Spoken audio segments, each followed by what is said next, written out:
Okay, so here I have a robot. It's a very old 2040. It's one of the very early models that had the adjustment for the 38mm and 40mm balls. It was sent to us by a customer claiming that he had ball jams. Upon receiving it, I tested it and the balls seemed to come through correctly. So here's a video of me using the actual robot without any modifications. I just put a new controller, connected it to a new controller and a new cable, nothing more.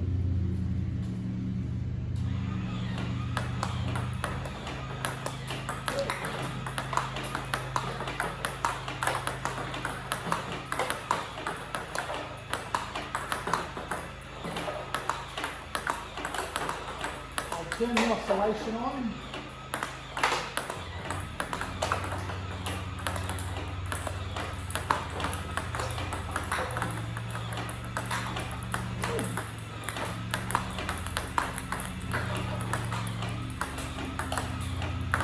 As you can see, there's nothing, no ball jams. I'll grab it back that doesn't have a controller that's flying off. Make it a little bit easy for myself. Okay.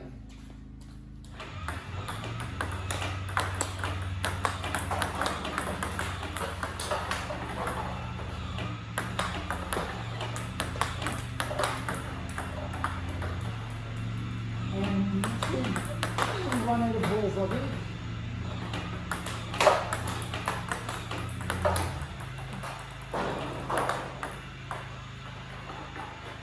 Yep, we've run out of balls. So as you can see, the robot actually works good. We're using a combination of balls in this robot. Let's have a look. We've got Tuttle 3-star 40 pluses, Radak Super Training balls, 3-star, Andro Poly XX, which is again a 40 plus 2-star ball, a white Radak Polythene 3-star ball, an original Donic 40 plus coach ball. They all seem to work fine.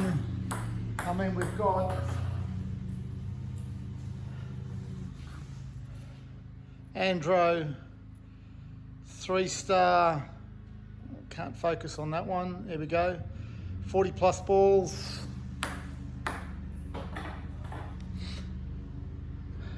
Double Happiness 40 plus, the original 40 plus mind you, not the D40 plus, 2-star balls.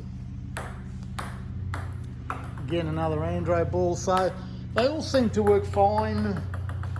It's very hard to diagnose problems when customers don't send us their control box and their cable and their power supply, because sometimes the faults can be in those three items. The control boxes tend to get a little bit weak after a while, and the only way to really fix them is to replace the whole control box. It is quite expensive, but they are available. If you're handy with electronics, you can try and replace the rheostats that are in them. I suggest just buy a new box. It's much easier. The robots themselves are very reliable. You know, I mean, you know, the robot that we've got there is probably 12, 13 years old now. It was probably purchased just when the ITTF changed from the 38mm ball to the 40mm ball. I'll just quickly show you something from the robot. If you just bear with me. I'll take it out of the cradle.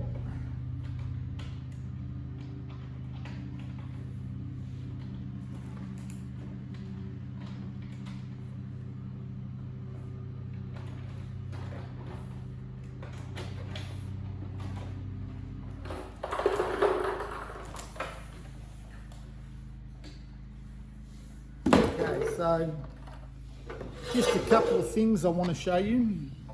On the side of this robot, you'll see there's a 38 and a 40mm switch.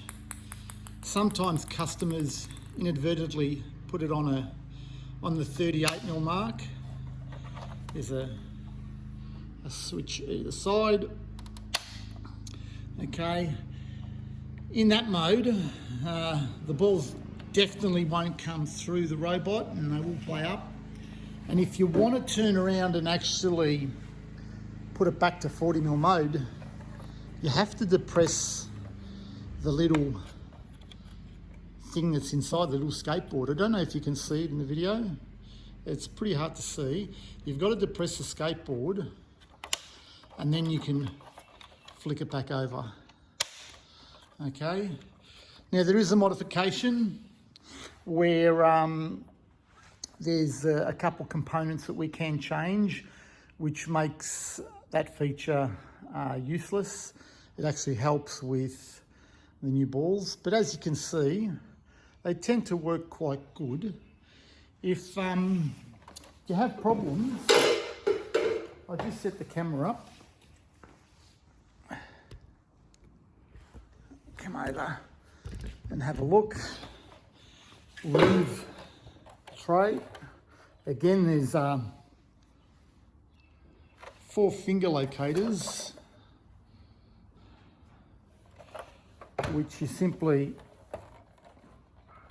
push in and then pull, push in and pull. It does take, some of them come out easily, others, you know, they take a little bit of wiggling. You'll see, like, you know, we had Radak ITTF balls in there.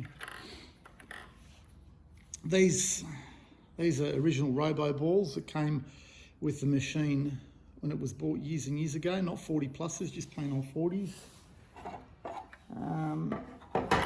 I'll just put them away. One of the easiest checks you can make to see if the robot will work, and I have found some that don't, is just slide the ball up and down the channel. That's one of the sure tell signs that it'll work with the new balls. I mean, that's a Joule of 40 plus. What do we got here? There's a Radak 40 plus. Look, just slides nice and easily. A little bit of resistance, not too bad. If it gets a bit tighter than that, you'll find the control box might not be able to handle it. The other thing that you can check is that the balls actually slide down the chute and through without an issue. Okay, they tend to work quite good. I've only found a couple of them that we've had to repair over time that we couldn't get to work properly, and we had to change the main body and this component here to make them work correctly. So yeah, if you got any questions, just drop a note in the comments. I'll do my best to try to answer them. As I repair the robots, I'm actually going to put the videos up on YouTube so as people can do the repairs themselves. Yeah, thanks for watching.